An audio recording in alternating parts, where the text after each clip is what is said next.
RRCയുടെ ചരിത്രത്തിൽ തന്നെ രേഖപ്പെടുത്തേണ്ട ഒരു സംഭവമാണ്. കാരണം ഈ ധ്യാനിക്കാൻ വരുന്ന എല്ലാ മക്കൾക്കും നമ്മുടെ ബെനിഫാക്ടേഴ്സിനെല്ലാം കൂടിയിട്ട് നമ്മൾ ഭക്ഷണം ഒരുക്കി അവരെല്ലാം ഒരു കൂട്ടായ്മയിലേക്ക് കൊണ്ടുവന്നിട്ട് നമുക്ക് അവരുടെ കൂടെ ഭക്ഷണം ഉണ്ടാക്കി കൊടുത്ത് നമ്മൾ അവരെ സന്തോഷിപ്പിച്ച് വിടുക എന്നുള്ളത് അതിലൊരു ഭാരവാഹിയാവാൻ സാധിക്കുന്നതിൽ ഒത്തിരി സന്തോഷമുണ്ട്. വർഷങ്ങളായിട്ട് അത് ചെയ്തു വരുമ്പോൾ അതിൻ്റെ നമ്മുടെ എന്താ പറയുക ജീവിതത്തിലൊരു മറക്കാൻ പറ്റാത്തൊരു സംഭവമാണ്.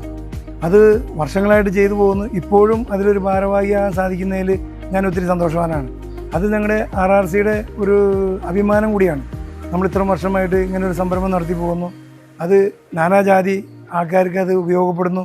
എല്ലാവരും ഒരു കൂട്ടായ്മയായിട്ട് പഴയ അച്ഛന്മാരും നമ്മളെല്ലാവരും കൂടി ചെയ്യുമ്പോൾ അതിലൊത്തിരി സന്തോഷം തോന്നാറുണ്ട്.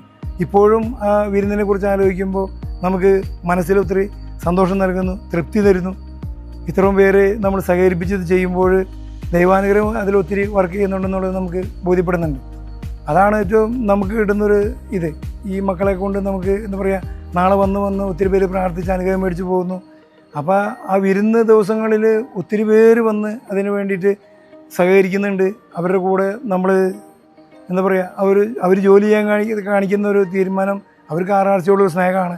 അപ്പോൾ അതിൽ നമ്മൾ അവരുടെ കൂടെ നിന്ന് വർക്ക് ഭാഗമായിട്ട് ഈ മാസം 30-ാം തീയതി വീണ്ടും നമ്മൾ വിരുന്നാഘോഷമായിട്ട് കണ്ടുമുട്ടും. എല്ലാവരും വരണം, ഞാനുണ്ടാവും.